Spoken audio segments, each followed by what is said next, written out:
ঢাকা থেকে বাড়িতে যাওয়ার সময় আজকে লঞ্চে কি হলো বা লঞ্চের অবস্থা কীরকম ছিল বা লঞ্চে আমরা কী করেছি তার প্রত্যেকটাই কথাই তোমাদের সাথে শেয়ার করব। সেজন্য পুরোটা ভিডিও না টেনে দেখতে থাকো। প্রিয় ভিউয়ার্স, আসসালামু আলাইকুম। তোমরা সবাই কেমন আছো? তোমাদের দোয়া আলহামদুলিল্লাহ আমিও ভালো আছি। তোমরা সবাই দেখছো গত বুধবারে আমরা ঢাকা গিয়েছিলাম আমার অসুস্থ শাশুড়িকে নিয়ে ডক্টর দেখানোর জন্য। তো ডক্টর দেখানো হয়ে গেছে আমাদের, সেজন্য আজকে আবার রওনা করছি বাড়ির দিকে।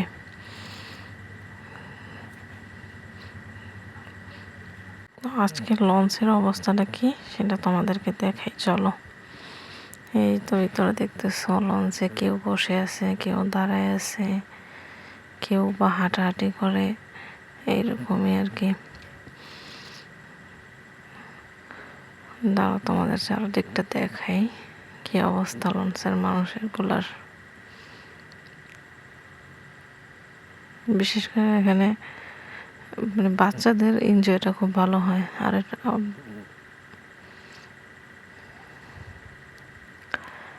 প্রচুর বাতাস আজকে, সারাটা নদীর ভিতরে অনেক বাতাস ছিল, ঢেউ ছিল, নদীর পানিগুলো অনেক উত্তাল ছিল, অনেক বেশি।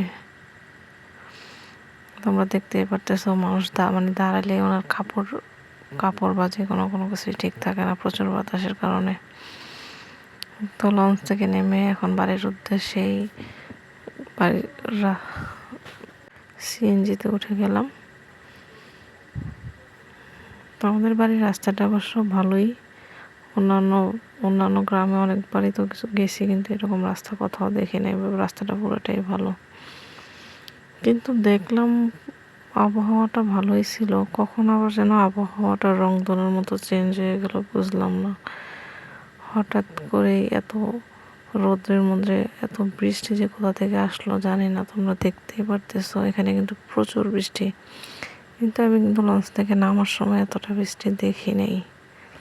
হঠাৎ করে এখন কিন্তু রোদও আছে, রোদের ভিতর থেকেই এত বৃষ্টি যে কোথা থেকে আসলো কে জানে। পুরো রাস্তাটাই কিন্তু বৃষ্টির পানি জমে গেছে। অনেক জায়গাগুলোতে ভালো করে খেয়াল করলে দেখা যায় আর কি যে রাস্তাগুলোতে পানি।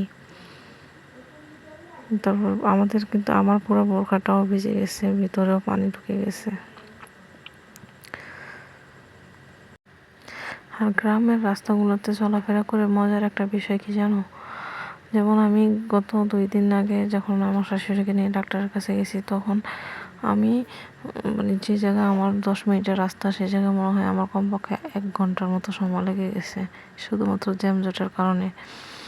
এর জন্য আমি মনে করি যে গ্রামে চলাফেরা করার মজাটাই অন্যরকম। সেখানে কোনো জ্যাম জট কোনো কিছুই থাকে না, রাস্তাগুলোও ভালো থাকে, কোনো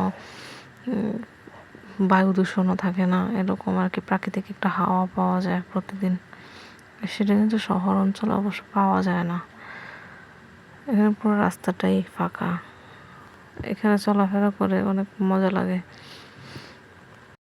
তোমরা একটা বিষয় লক্ষ্য করতেছো কি না জানি না, একটু আগে কিন্তু দেখতে পারছো যে প্রচুর প্রচুর বৃষ্টি ছিল রাস্তার মধ্যে, পানিও কিন্তু অনেক জায়গায় পানি জমা হয়ে গেছিলো আর কি। কিন্তু একটু সামনে যখন আগাইলাম তখন দেখি যে এখানে পুরোটা রাস্তাই কিন্তু শুকনা, মনে হয়ই না যে এখানে বৃষ্টি। তবে আরেকটা কথাও মনে পড়ে গেল, তুমি আমার ভিডিওগুলোতে দেখবা যে এখানে নিচের যে জায়গাগুলো সেগুলোর ভিতরে কিন্তু ঘর দেখা যাচ্ছে অনেকগুলা। একটু ভালো করে লক্ষ্য করলে বোঝা যায় আর কি। এই যে নিচের জায়গাগুলোতে কিন্তু অনেক ঘর, আসলে সেই ঘরগুলো কিন্তু প্রতিটা মুহূর্তে রিস্কের মধ্যে থাকে। কারণ এই যে বৃষ্টির দিনে সবগুলো পানি কিন্তু নিচের দিকে চলে যায়, উপরের পানিগুলো। তারপর অ্যাক্সিডেন্টের একটা ভয় থেকে যায়।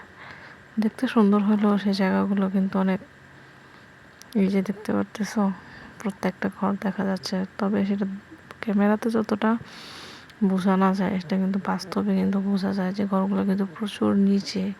এটা ওঠানামার ক্ষেত্রেও মানুষের সমস্যা অনেক, বিশেষ করে বৃদ্ধদের ক্ষেত্রে এই সমস্যাটা হয়ে থাকে। জায়গাটা সুন্দর হলেও রিস্ক থেকে যায়। তো তোমাদের সাথে কথা বলতে বলতে আমি কিন্তু প্রায় আমাদের বাড়ির রাস্তার কাছেই এসে পড়ছি। এই তো আমাদের বাড়ির সীমানা দেখা যাচ্ছে।